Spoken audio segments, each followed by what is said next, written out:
That'll add to other public utility vehicles back in operation. How exactly can a service like this help? And how will the government ensure the strict observance of safety protocols? We discuss in this episode of The Chiefs.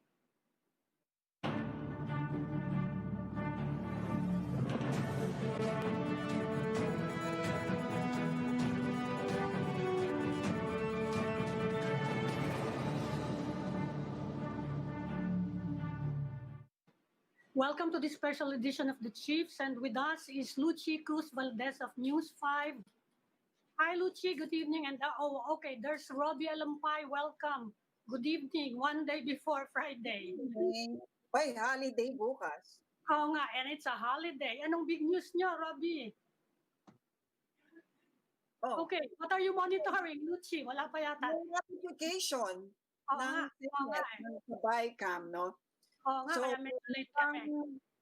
mukhang nagwagi yung 140 billion, pero ginawa nilang standby yung 25 billion. Nga, oo. Well, depende lang kung maso-source nila yung funding for it. Oo nga, Good compromise, no? yes. Saka Yes. yung tourism enterprises, at least nabigyan yata sila ng 4 billion direct assistance, no? And additional through GFI. So medyo malaki-laki din yon. Yes, So maybe we yes. can discuss that in another episode. Right. Wala, saka yung yung may 10 billion for vaccines. Kung magkakaroon ng special, no? Tapos 15 billion for health workers na may mild or moderate symptoms, di ba? So malaki na rin yun, di ba? Malaki rin. So, Robbie, ikaw, economist, sa tingin mo may pera ba tayo to fund that? 20 billion ako. Ewan ko, we all have the same questions. But one particular sector that's quite important also to the economy and to everything, malaking balita. This is actually a follow-up to something na binalita natin just, I think, if not just yesterday, the other day. Government is again allowing public health workers to go abroad. And malaking bagay ito. The ones with contracts before March 8. Yes, before March 8. Pero malaking balita to because the other day, ang balita, di ba, may magandang storya yung News 5 dyan, that nurse who was really devastated. Ang tagal niya tinrabaho. Ang mahal na binayad niya sa testing. And remember, ang isang context dito, when we talk to the Philippine Association of Nurses, yung isang context dito, sabi niya, naiintindihan naman natin, syempre, kailangan natin ng mga nurses dito. But we have 200,000 nurses na walang trabaho. Sinasabi niya, we can actually serve everything. We can allow people to have their rights to go abroad, pursue their dreams and their opportunities and so on. And we still have a surplus of nurses here. So sabi nila, there is really something to attend to in our public health system. Now, on the one hand, you have a surplus of 200,000 nurses, and government is saying may shortage tayo ng nurses. Something doesn't add up. Yeah. Actually, ang konti lang pala ng mga yun no? Yung meron na silang... It's a few hundreds. It's a few hundreds lang. Yeah, it's a drop in the bucket compared to the absolute figure of nurses, no? Tsaka marami sa kanila nag-apply, pero hindi natanggap. That's the irony, no? So they even attempted to actually work, but they couldn't find work. Yeah. Well, tingnan natin ngayon sabi ng gobyerno, they need more health workers. Tingnan natin kung yung maiiwan dito, madadagdagan, no? And in the meantime, yun na nila. Yung mga nandito sa Metro Manila, ang pinaproblema nila, as in the past, yung ano pa rin yung transport Yes. Yeah. Kaya may ngayon, may proposal nga. Ayan ang segue ko. Ayan ang segue ko. Well, isa yung kailangan sinasabi ng mga workers, employees, balik nila yung metro taxi. So, and that's our guest na isang proponent niyan. We'd like to welcome our guest for tonight, our first guest, pero by phone patch only, is House Committee on Transportation Chairman, Congressman Edgar Sarmiento of Samars 1st District. Good evening, Congressman. Can you hear us clearly? Good evening, Congressman Sarmiento. Wala pa yata siya. Nakasakay ka na ba sa motorcycle taxi? Either of you? Ako kasi hindi pa. Ako maraming beses. Even before pa nagkaroon itong mga, ano pa, habal-habal pa lang, mga bawal pa lang, sumasakay na ako. Hindi, habal-habal nung hindi pa sila regulated, really. I remember, Lucy, nung nagre-report pa tayo sa Maraho sa BGC, and then I would go home to Makati. Very magmo-motorcycle taxi ako noon, bawal pa nga sila. Nag-ahabang-habang ka doon. Hindi. Pagkatapos nung pero nakasakay na ako doon. Yes, it is. The service. At saka traffic, di ba? No traffic, mabilis. Very fast. Yes. Saka, pero sila, they are still required to use the yung barrier. Required rin. Ang tinanggalan sa mga couples Kawawa yung isang gumawa yung para sa... Kawawa yung mga bumili. Kawawa yung bumili. Invest. Kawawa yung mga supplier, no? 1 million doon na wala sa kanya. But we'll try to connect again with Congressman Sarmiento. Good evening po, Congressman. Good evening, Congressman Sarmiento. This is a phone patch, remember? So, Congressman Sarmiento, can you hear me? Okay na pala, may video na. Congressman, again. Sarmiento, Congressman Sarmiento. Good evening po. I'm here. Yes. Okay. Good evening, everyone. Yes. We were talking about this proposal na marami na pong humihingi ng motorcycle. Good evening, the chiefs. Yes. Good evening, everyone. Yes. Good evening. Good evening po. Good evening to our televiewers. Good evening, everyone. Thanks for having me. Okay. We need the motorcycles. Yes. Yeah, good evening. Right now, the status right now, see, train is only coming in we only have a maximum of 30% capacity on train. The buses and the jeepneys, we only have 50%. So we really need another transportation, and that is the motorcycle taxi. True enough, we still have a problem in amending the laws, but as of the moment, kailangan po talaga natin ang motorsiklo. In fact, on the study we had, which was submitted to us by the technical working group, just for in a 1 month's time, they were able to have passengers totaling to around almost 8 million passengers in just 1 month. So you can really see the importance of the motorcycle taxi. But Congressman, how do you envision the safety protocols for the taxis? There's been a lot of debate about it. Of course, some of the things are put forward by the DIFG and government, including the barrier, but the motorcycle riders are saying this actually adds to the dangers and the risk. How do you see the health protocols for these motorcycle taxis?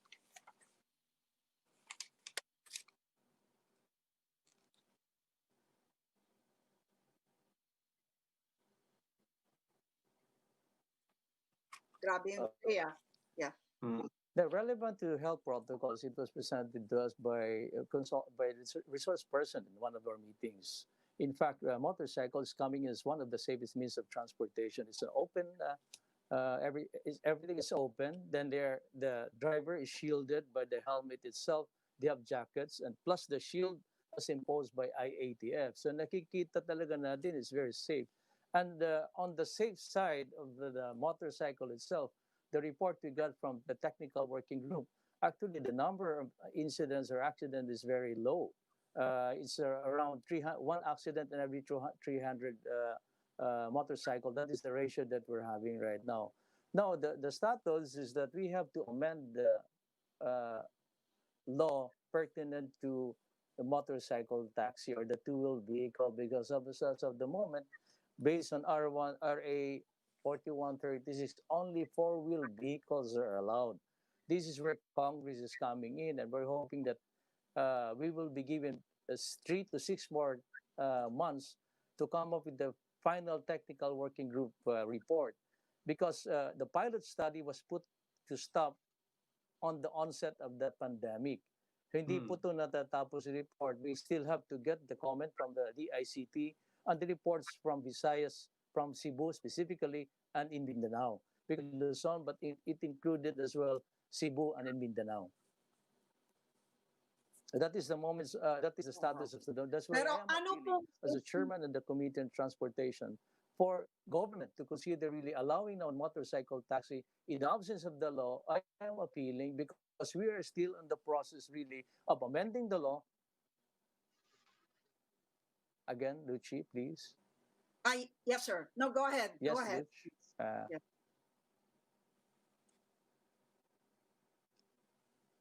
No, I think kasi mahaba po kasi yung delay natin. Pasensya na po, Congressman. Mahaba po kasi yung delay natin. I can. Yeah.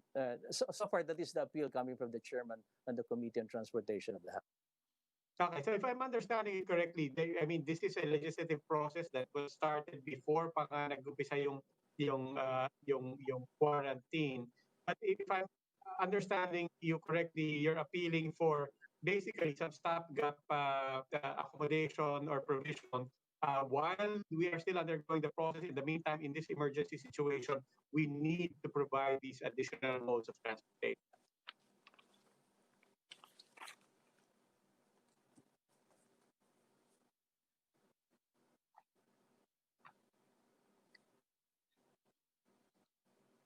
We need, that's right, Ruby. We need, it's a stopgap, but while we are again on the process of going through the amending of the law, we have to allow this because we still need some data coming from the pilot test of motorcycle taxi. I'm hoping the executives will understand where Congress is coming from, and they will now allow, because we need it. In fact, we already wrote an official communication to IATF and the Department of Transportation to allow now the motorcycle taxis.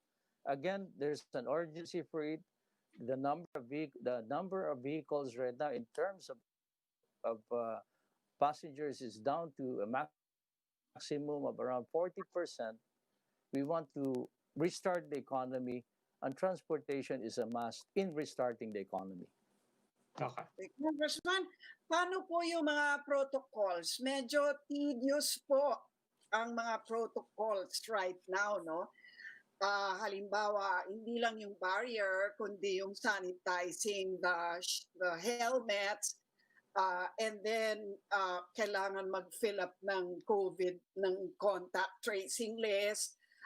Kailangan muna ayusin yon bago mag-hail.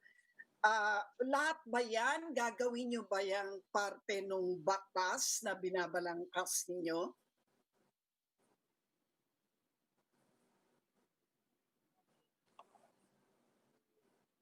Delay ba yun o?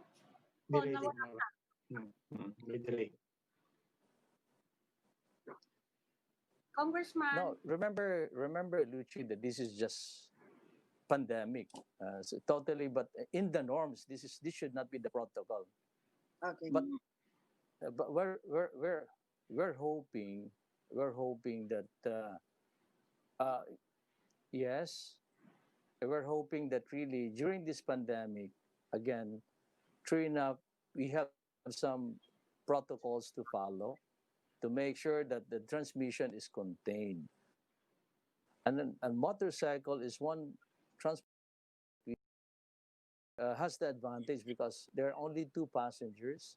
On the application itself, you can already know the passengers that is going to take the motorcycle taxi. And the appeal again is that we're hoping that the executives will consider, IATF, the Department of Transportation, will consider motorcycle taxi to restart the economy. Nawala ulit. Okay. Nawala ba si or naka-audio lang tayo? Na-audio na lang ba siya? Naka-audio lang siya. I mean, Congressman, can you, if you can still hear us, moving on to other modes of transportation, existing ones. Yesterday, we had a conversation with Asik Singh of the DOTR with regards to the proposal to shift the business model and the model for mass transit, specifically buses and jeepneys, from private franchising to service contracting. Your thoughts, sir, on moving our mass transit system to service contract? Okay Narinig. naman. Narinig mo? Nawala na yata talaga. Nawala yata talaga yung connection natin kay ano. Very bad. Yeah. Talaga, Okay. paano kaya yan pag ayan na siya ulit? Okay. Congressman, yes. I think naririnig na tayo. I think we need to take a break Yes. to let the congressman adjust his technical setup from where he is. We'll need to take a break. Please stay with us. The chief should be right back.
Welcome back, the Chiefs. Let's continue our conversation tonight. Joining us now is Noli Eala, JoyRide's Vice President of Affairs. Attorney Eala, welcome to the Chiefs. Thank you very much, Robbie. Thank you for having me. I mean, ano po bang kinatatayuan ngayon ng mga ating mga two-wheeled transport? What exactly is the situation and what are you hopeful for in the coming weeks? A lot of people, of course, as you know, are eagerly awaiting clearer guidelines and ano ba talaga yung maaasahan natin? Kami rin, ganun din ang aming hinahanap, no? Clearer guidelines. Right now kasi, what we are really hoping, and I heard your interview with Congressman Sarmiento, we participated in the hearings ng Committee on Transportation, and we were asked to submit a position paper, and we have done that. We have also submitted our own version of our protective shield to the IATF as well as to the NTF, and we are awaiting approval by the NTF, as if this was already referred to them, and we have participated in at least two meetings of the TWG. So at this point, we are supporting and we are also encouraging and calling out the IATF as well as the DOTR to perhaps approve or take action on the resolution of the House, which is to extend the pilot run that was initiated by the DOTR last December, which was stopped by the pandemic last March, and also to allow already the return of the MC taxi services. Ang position kasi natin dito, Robbie, is very clear, no? During the pilot run, the MC taxi services, at least the ride-hailing, mobile-based participants, we were all able to conduct our services very successfully. Our accident rate was very low. And at the same time, we were able to serve a lot of commuters, as the congressman said, no? Almost 8 million customers in the 3-month period. So we really believe, and based on the study of one of the coalitions of transport, with over 10 million pre-COVID passengers in Metro Manila, and what they expect to be 50% of that to come back post-ECQ, we feel that it is going to be very important that the transportation sector is buttressed, and we certainly believe that the AMC taxi services or the ride-hailing services will help a big deal sa pagtulong sa ating mga mananakay. Hi, Mr. Eala. I mean, everybody understands na itong mga services nyo, especially being app-based, a big part of your business has to do with the data and that you're understanding, or especially on the demand side. Before we get to the policies and what you're hoping for, could you give us some insights on what data is showing, is telling us about our people? About the demand, about their behavior, about their constraints. Ano po ba yung nakikita natin based sa nakikita nyo that will give us some additional insight on what our people need and are not finding right now? Well, we made a position paper both as to the pre-pandemic condition as well as the post-lockdown. And we presented there the fact that, as I said, the motorcycle taxi services have been very safe, very reliable, and efficient during the pilot run. Now, after the lockdown period, there were many concerns about the return of transport. And even if the government decided to return some of the modes of transport, ang nakikita ng aming mga pag-aaral ay marami pa rin hesitation when it comes to the use of certain modes of transport. There is also hesitation on the part of transport operators to begin operations because of the, number one, limited capacity that they are allowed, and therefore it becomes unviable for them to operate their own operations. And number two, there is a lot of hesitation considering the spread of the virus, there have been studies, for instance, that outdoor activities, and this is validated by the CDC, are less risky than indoor activities, and this includes enclosed areas compared to outdoor areas. There was a study also by a journal of photochemistry and photobiology released in June that at least 90% of the coronavirus is inactivated if it is exposed to the sun.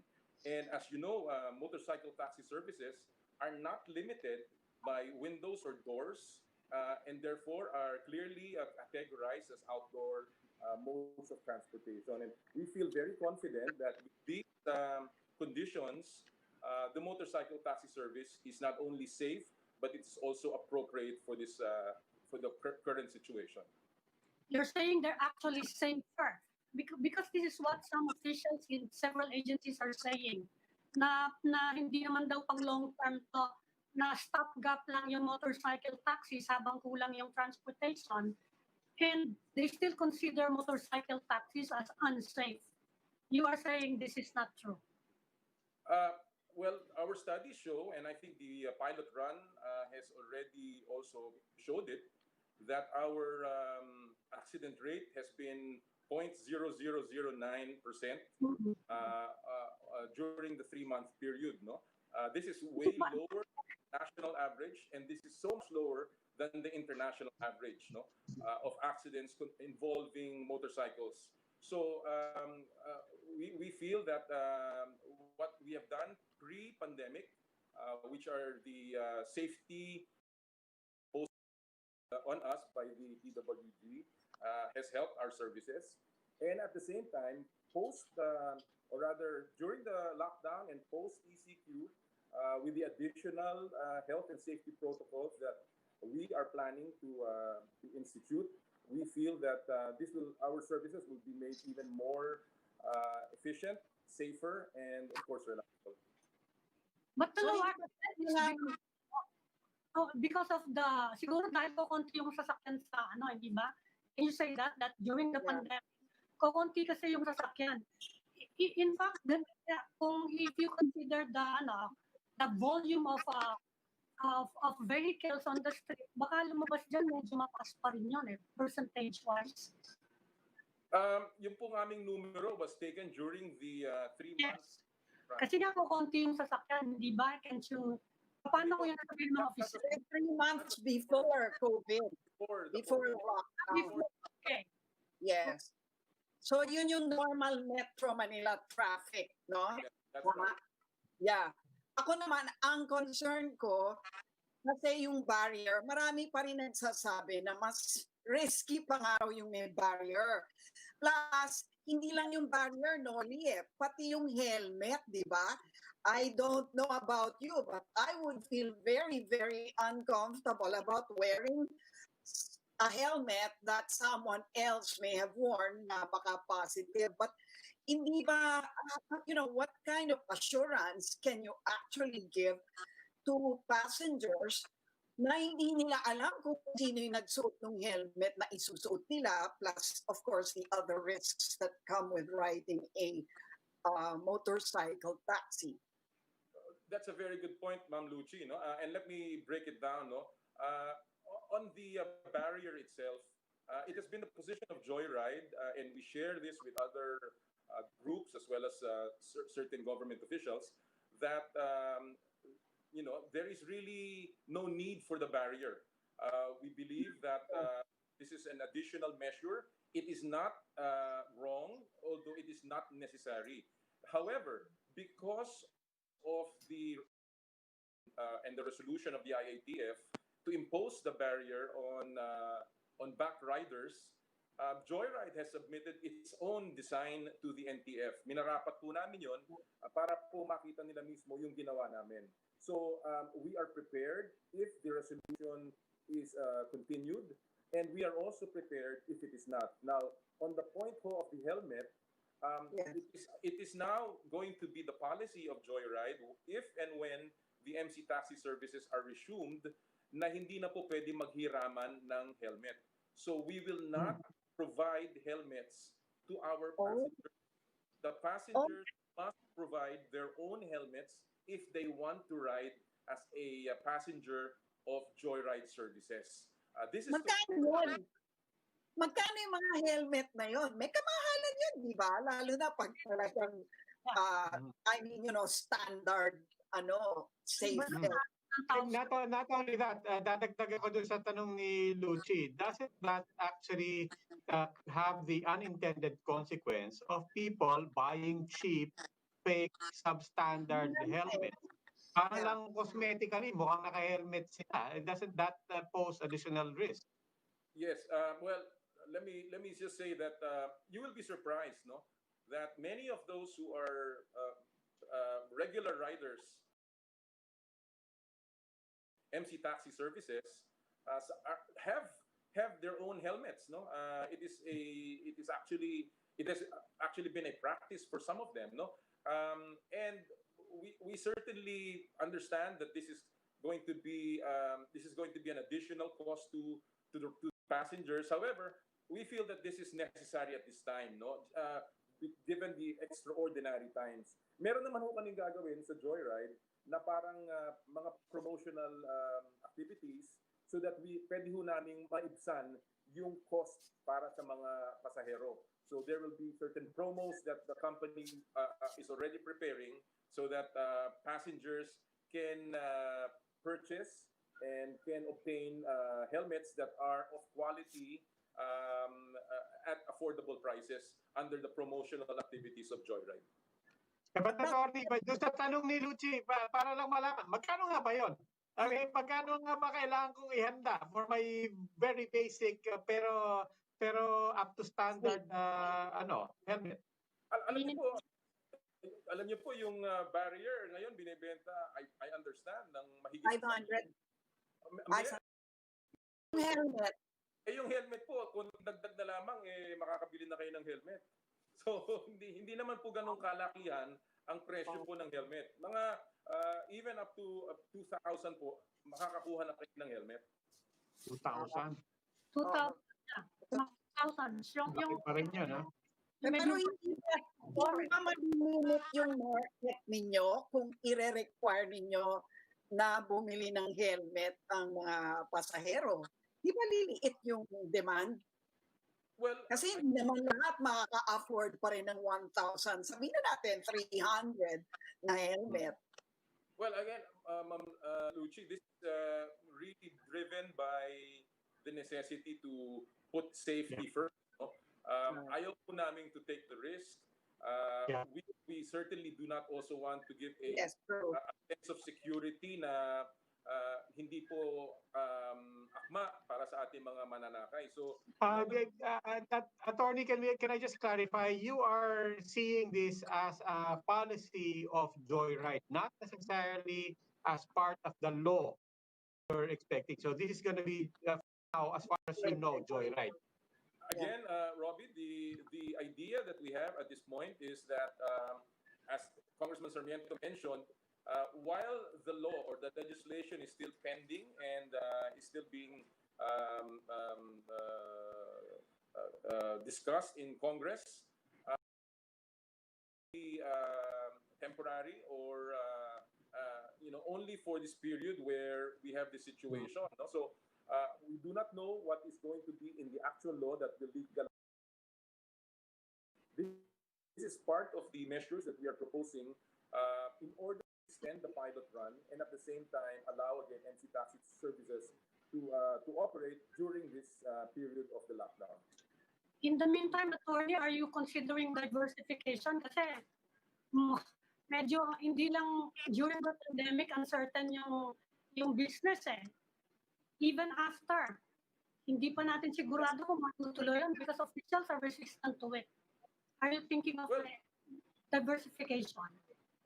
Yes, Ma'am Ami, no? We have actually pivoted our business because nga ang dami pong tinamaan ng mga riders. JoyRide pivoted immediately after the lockdown was imposed on Metro Manila as well as in Cebu by offering delivery services. So we have converted a lot of our riders into JoyRide delivery and JoyRide Pabili together with our sister company, Happy Move. No? So we have also decided to team up with LGUs to allow motorcycle or other tricycle drivers to be included in our JoyRide platform as delivery providers. And we have launched a unique version of a taxi service called the Taxical, using the tricycle in an LGU. Okay yun ah. Ano po, yung on-demand na tricycle service. No? So, okay yun ah. We've really pivoted our business dahil nga po namin na ang dami po ng mga bikers namin during this lockdown. Pero pwede ba kayo mag-fly ng major thoroughfares with that taxi? Hindi, di ba? Hindi po. Mga inner roads rin lang. Luchi, the pilot run that we have for Taxical is only in the city of Antipolo. Ito po ay in cooperation with the LGU of Antipolo, headed by Mayor Andrea Inares. So, doon lang po kami nag-ooperate. We are trying it out, and so far it has been very successful. And we are hoping that eventually we can maybe propose this to other LGUs. Ano po yan? I mean, you're licensing your platform to the LGU or enrolling the tricycle drivers as... How does it work? We are just simply making their fleet or the TODA enroll or onboard our mobile app, and we allow them to use our mobile app so that they can obtain also passengers in their city, in the city lang. This is within the jurisdiction only of the LGU. Yes, and that's a separate that is a separate regulatory concern with regards to ano kasi ang tricycles allowed na di ba? Legal na yung mga TODA. So you can do that immediately. You can pilot that, as you said, you're already piloting it as a separate concern from what you're hoping to get for the vehicles. Exactly, Robbie. No? As you know, the tricycles are under the jurisdiction of the local government. So this is just a program in partnership with the city of Antipolo. So immediately we were able to, even as early as July, we were already doing this in Antipolo. Okay. Last question, wala bang foldable helmet? Kawawa mga babae.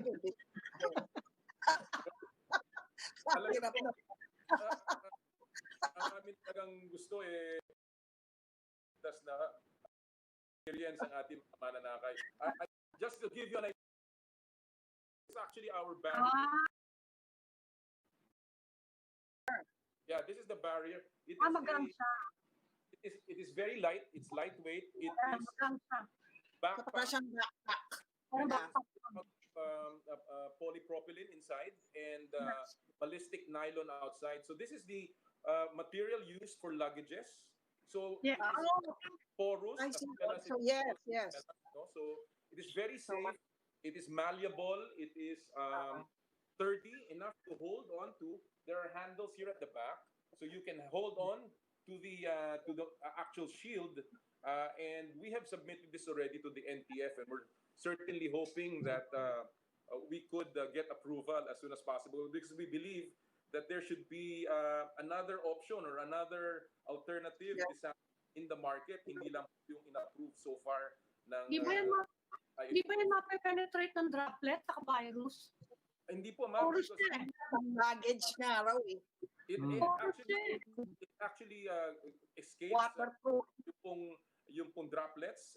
And of course, we have our hygiene protocols of every time there is somebody that will be a rider, immediately after, our biker will wipe and disinfect our shield. So there are protocols also that we are undertaking for this particular use of the protective shield.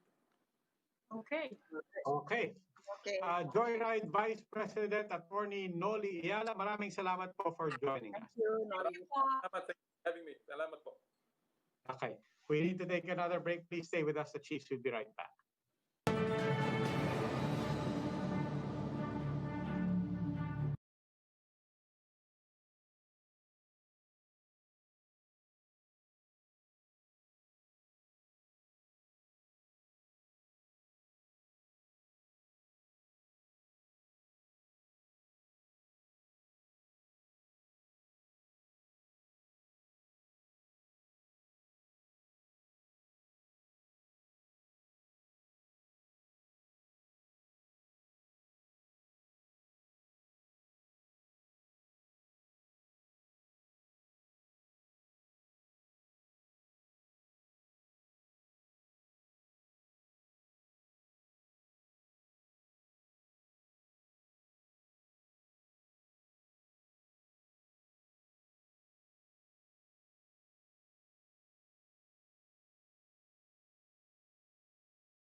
Welcome back to the Chiefs. We are now in the final stage of our conversation.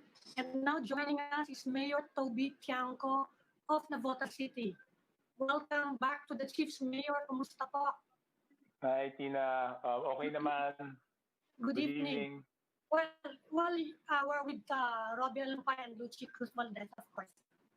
Hi, Robbie. Hi, Lucy. Good evening, Mayor. Mayor, you implemented a citywide lockdown. At you're among those who have also implemented what we call granular lockdowns. Kumusta na po ang status ngayon sa Navotas na COVID? Yes, naging effective no. From the lockdown, nasa kami noon? Nasa 23%, no? And then latest is nasa 14% kami. So effective yung lockdown. Yung mga granular lockdowns ngayon. Wala kaming granular ngayon. Wala kaming granular lockdown ngayon. Sinusunod namin yung parameters ng GCQ, no? Yung testing, yung tracing ninyo, yung mga long-term changes nyo, may in-implement ba ngayon after the lockdown? Yes. Kasabay ng lockdown, we increased yung testing capacity from 300 to 2,000. no? Kaya lang, ang nakakalungkot is kahit nag-2,000 kami na capacity, ang pinakamataas na nakaya na nag-avail is 1,333 only. Kasi ang first priority doon sa testing is yung mga contact trace, di ba? Yun talagang mandatory na magpa-swab sila. Pero hindi naman naabot ng 2,000 yon. So nag-accept na kami ng walk-in at nag-accept kami ng employees o companies in Navotas kahit hindi sila taga Navotas. But even nung nasa 2,000 kami, ang pinakamataas na naabot namin is 1,333. So hindi na ma-maximize ng tao yung testing capacity. Sa ngayon, nasa 1,000 kami because yung Palacio del Manila is closed in the meantime. So sa local swabbing kami, sa Navotas mismo, ang capacity namin is 1,000. Kahapon naka 438, ngayon halos 500. So kanina nga, nag-meeting kami kung paano mapapataas pa yung mga mag-a-avail, no? Pero we have already swabbed 25,004 residents out of 267,000 residents. So naka 9.36 na kami. Yes, almost. Bakit kaya ayaw nila? Bakit kaya kahit na gold standard PCR na, ayaw pa rin? Anong mga dahilan? Yun nga yung pinagtataka namin, no? That's why kanina, in-identify na lang namin kung sino yung mga madaming makakasalamuha and we will require it na. For example, dati voluntary yan sa mga pedicab, sa mga tricycle drivers, sa PUJ drivers. Ngayon gagawin na namin mandatory. Doon sa mga nagtitinda sa palengke, sa grocery, food service, we will make it mandatory already. Yes. Mandatory and free, no? Free nga It's totally free. Walang bayad to. I don't understand why they don't want. Kasi pag pumunta sila sa private, babayad sila 8,000 yata pinakamura. Ito totally free. Walang kapag nag-positive sila, hindi sila makakapagtrabaho. Yes. Isolated for at least 14 days. Yeah. Yes, but that's a fact, di ba? Kaya nga pinapaliwanag namin sa kanila, natatakot kayo. Of course, ang unang-una kasi, nahihirapan na yung mga tao sa buhay nila ngayon. So, ang explanation namin, yes, ano ba ang dahilan ng paghihirap ninyo? Ang dahilan ng paghihirap ninyo is because of COVID. So, mas mabilis natin masolusyonan yung COVID, mas mabilis tayong makakabangon sa ating katayuan ngayon. In fact, doon sa mga tinatawag natin walk-in, ang definition namin ng walk-in is hindi sila close contact, no?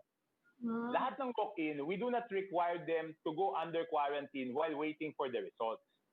Ang kailangan lang mag-quarantine while waiting for the results is yung mga close contact. Kasi close contact sila, no? At first nga, tinatanong, bakit hindi rin require yung quarantine para sa hindi close contact? Sabi ko kasi, if you require them, and that is the reason why they will not take the swab. Kasi kunyari, 3 araw siya mawawala ng trabaho at yan yung dahilan ng hindi niya pagpaswab, you do not gain anything. On the other hand, kung i-waive mo na yung quarantine period, anyway, hindi naman siya close contact, you gain something kasi nagpa-test siya. Right, diba? right. Okay. So, doon sa mandatory testing, yes, go ahead. Dinami ko lang, yung kanina yung binabanggit nyo na 23% to down to 14%, you're referring to positivity rate, no? Yes, positivity rate. Positivity rate from the beginning of the lockdown towards tapos hanggang kahapon, no? And ang isa pang important data, kasi napaka-stricto namin sa sa isolation. Hindi kami pumapayag in principle ng home isolation, no? So, ang na-isolate na namin is, ang napadala na namin sa community isolation facility is 1,451 patients. So, yun yung gusto kong tanongin because the last time you were here, yan yung pinag-uusapan na hindi na mandatory to. Kung nandiyan ka, kaya isolate ka, hindi pwede sa bahay. And we were talking about that. What might be your insights on that? Because at that time, it was still somewhat controversial. People were reluctant. Hindi, kung gusto ko sa bahay. When it comes to convincing people na hindi, wag na dyan sa bahay, dito talaga, in fact, hindi to pakiusap, dito encouraging, we're telling you have to do this. What other insights have you gotten from the time, especially when Navotas was an outlier? The whole of NCR said, hindi, we will reopen. Navotas was really saying, no, kailangan namin mag-lockdown ulit. What additional insights did you gain from that decision? Wala naman tayong gustong sisihin, no? Pero di ba, I think you remember the time when I wanted to lengthen the ECQ per nag-MECQ. Ang sinabi ko noon was, kung nagmadali tayo, babalik rin naman tayo dito kung hindi pa ready. Di ba, ganun din yung nangyari. So, ganun na nga yung nangyari. So, we've also learned our lesson, no? And one of the lessons is hindi talaga pa pwede yung home quarantine because paano babantayan ng barangay yung mga nag-home quarantine? O assuming mabantayan yung bahay, paano natin masisigurado sa loob ng bahay hindi sila naghahawaan? So, ang ginagawa niyan, kinukumbinsi muna, pag ayaw talaga, pinapadala ng sulat, reminding them of the provisions of RA 11332 na may penal provision yon at may fine hanggang 50,000. And based on our experience, pag natanggap na nila yung sulat, yung mga ayaw, sumasama na. Of course, merong mga exempted talaga dyan. Kunyari, PWD, hindi immobile siya, hindi niya kaya maglakad mag-isa, siyempre hindi naman natin pwede dalhin sa community isolation facility yan. Kung breastfeeding mother yan, hindi naman natin pwede rin dalhin sa community isolation facility. But those are the very limited exemptions. Or, kunyari, 6 sila sa pamilya, 6 lang talaga sila, ay lahat na sila positive. Kesa dalhin naman namin yung 6, hindi na lang papalabasin. But if there is even one na hindi positive, as long as hindi minor yon, dadali namin sa community isolation facility. Mayor, alam niyo yung nag-MECQ, lahat ng ini-interview namin, sinasabi na maganda raw yon kasi they're hoping that by the time the MECQ is over, meron ng mga behavioral changes ang mga Pilipino para mas kaya ng mag-GCQ at mas maganda na ang kalalabasan in terms of the numbers. Nakita nyo ba yan na nangyayari sa Navotas after you did the lockdown? Alam nyo, nung ng MECQ, ang worry ko kasi ang dami pa rin kasi namin na ang pinakamadaming violators ng MECQ is yung improper wearing of face mask.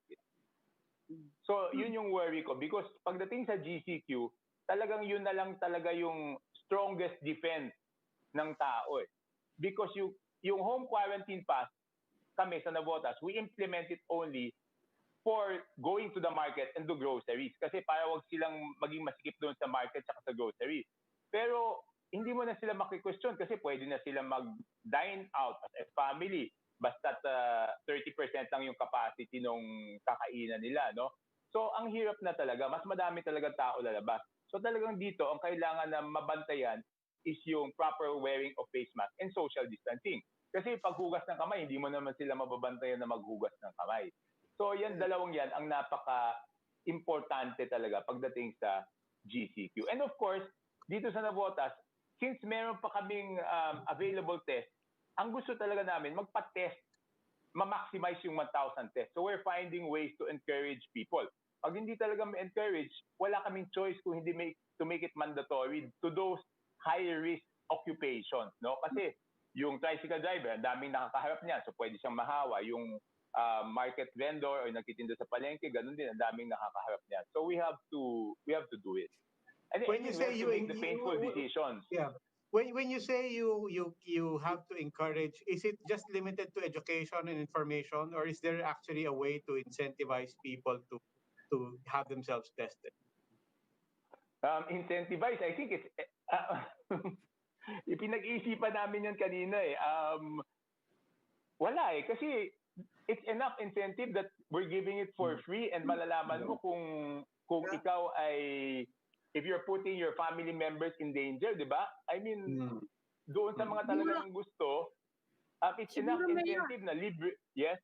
Sabihin nyo, Mayor, kung magkano yon sa labas, baka ganahan sila. Sabihin nyo, 4,000 sa labas. Yun, sinabi na nga namin, Tina, na 8,000. And you remember, there was a time prior to the MECQ na even if you're willing to pay 8,000, kung wala kang symptoms, you have to schedule it. Hindi yung pag-walk-in mo, ma-accommodate ka kaagad. So, pinag-aaralan pa namin. Every day naman kasi Monday to Friday, meron kaming 6 o'clock meeting. So, iniisip talaga namin kung papaanong engganyo yung tao. Kung meron kayong suggestion, sana sabihin niyo sa amin kung papaanong maengganyo yung tao. In the meantime, Mayor, here we are. We're reopening GCQ na, buong Metro Manila. I mean, what do you foresee? Are you still open to that? Are you still not taking that off the table, that you still are open to that scenario na hindi, kung kailangan mahiwalay pa rin ang Navotas, that's still an option for us? Hindi. Pero ayaw na natin eh. Sana naman natuto na sila, di ba? Sana natuto na kung sila. Hindi nga, or whatever. I mean, not even natuto. If for whatever reason, and not necessarily to ascribe it to lack of discipline, not necessarily to ascribe it to kung nakita lang natin tumaas na naman yung numbers, paano yan? You're still you still might do what you did before na if we have to make a decision on our own, hiwalay sa NCR, we're still open to that. Hindi, syempre, health is the primary, di ba? It cannot be traded or exchanged for anything else eh. But we just don't want to go there. And sana naman natuto na yung tao. But if push comes to shove, then what can we do, di ba? Ibig sabihin kung wag naman sana tumaas. Kasi kanina ang meeting namin, nasa 15% na tayo. Mahirap naman, it is difficult for the number to stay at the same. Di ba? Either tataas yan o bababa. So, pagsikapan na natin ibaba siya para wag natin bigyan ng chance na tumaas yung numero. So ngayon, strictuhan natin yung pagsuot ng face mask. Kasi, alam mo, Robbie, the problem is, di ba pag naglalabas ng regulation, sana kung lahat ng tao binabasa yung regulation para tignan kung paano sundin. May mga tao kasi binabasa yung regulation para tignan kung paano lulusutan yung mga regulasyon ng gobyerno. Yun ang problema di ba? Yung lockdown na yun, hindi binago ang ugali nila. Yun nga yung point sabi nga nila, kaya raw nagla-lockdown, hopefully nga, mabago yung behavior. So, hindi mo ba yun nakikita man lang sa mga taga-Navotas? Tignan natin. Mahirap sumagot eh. Tignan muna natin, subukan natin tignan natin, hindi ko talaga masagot eh. Mayor, pero to your credit, to your credit and to the credit of your people, we would like to think, when you say that the positivity rate has gone down from 23% to 14%, yes, we attribute that to lockdowns, the hard decisions, and so on. But wouldn't you attribute part of that as well to, baka indicator to na nagiging mas disiplinado nga ang mga tao rin? Yes, yun isang indicator, but the problem is, the move, kung sasabihin niyo sa akin na sa MECQ pa tayo ngayon, masasagot ko yan. Di ba? But the problem is you loosen up a bit eh. So we have to see. Dahil pangalawang araw pa lang eh. Tignan natin kung paano yung nangyari pag loosen up. Okay, isang example, ngayon pumayag, pati Navotas papayag na rin doon sa 24-hour delivery and pick up of food, di ba? So we will have to see kung paano naman yung magiging epekto niyan, di ba?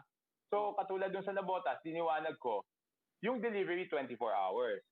Pero yung pick up o take out, ang pwede na mag-pick up o mag-take out, yung upper at the time of the curfew. Yes. Ibig sabihin, kung ikaw ay nagtatrabaho sa call center, pwede mo pick upin yung pagkain mo during 12 midnight. Pero kung ang trabaho mo is 8 a.m. to 5 p.m., nagutom ka ng alas 12 ng hating gabi, hindi mo na pwede pick upin yung pagkain mo, pa-deliver mo na. But of course, that again, iniisip na ng mga tao kung paano lulusutan yan for sigurado. Mayor, paano yung resistance, Mayor? Kung ganyan kalikas yung resistance sa pag-testing, you need very good contact tracers. Kumusta yung contact tracing capability niya, and are you ramping it up? Yes, we have 13 contact tracing teams, no? Ang isa pang ginawa namin, okay, lahat ng na-contact trace, kasi di ba dati, iniintay na kung sino yung mag-positive, yun ang kino-contact trace. primary case, lahat ng naging contacts niya kailangan mag-swab, di ba? Yeah. Pag nag-swab sila, they fill up a form saying kung sino yung naging contact nila. Para in advance, pag nag-positive sila, meron ng parang preliminary contacts, no? And then, ito na naman, controversial na naman to, no? They sign a waiver na they have to give the correct information, doon sa personal information nila, at saka yung naging contact nila. Otherwise, liable na naman sila sa RA 11332, no? So, yan para mapabilis yung contact tracing process because ang gusto namin, within 24 hours, matapos yung contact tracing. Dahil hindi namin madadala sa isolation facility yung nag-positive kung hindi pa siya tapos i-contact trace. So, kaya dapat matapos yung within 24 hours so that within 48 hours from the time that the person has been found out to be positive, madala kaagad siya sa isolation facility.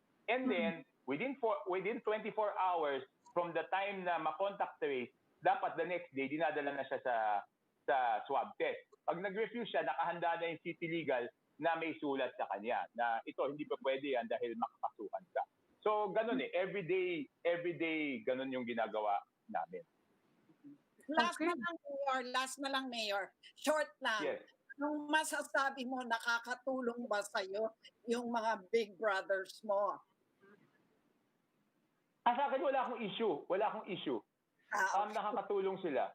Wala akong issue. Lahat naman, kailangan namin ng tulong. Hirap din kami, di ba? So, ibig sabihin, kailangan namin ng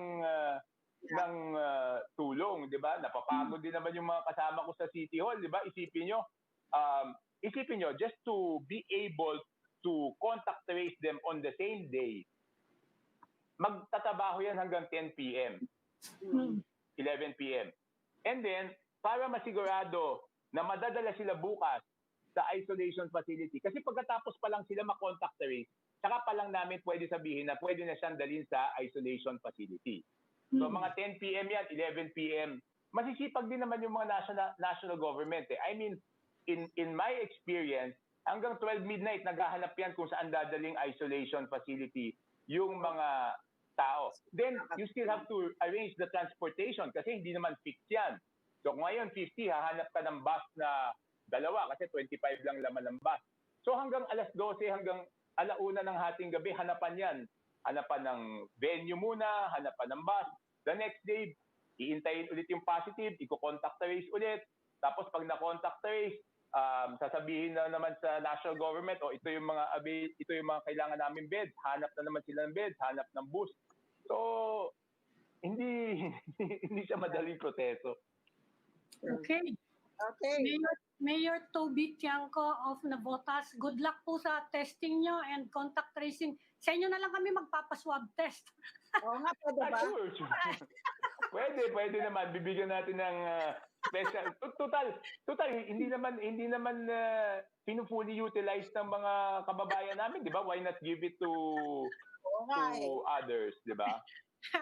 Bola lang yon, Mayor. Thank you for joining the Chiefs. Yeah, thank you at good luck to all of us. Okay, stay safe. Salamat. Okay, that will be all for this special edition of the Chiefs. We hope what was discussed here will keep the conversation going. I'm Ami Paminton of the Philippine Star. Yes, but before we go on, happy birthday to our President and CEO, Robert Galang. Happy birthday. And also, the first Vice President of Signal, si Shena Olaso. Happy birthday. Yeah. Happy birthday, Ma'am Sar. Ma'am Sar, yeah, pwede. Happy birthday, Ma'am Sar. Okay. I'm Lucy Cruz Valdez of News 5. I'm Robbie Alampay, and we are One News.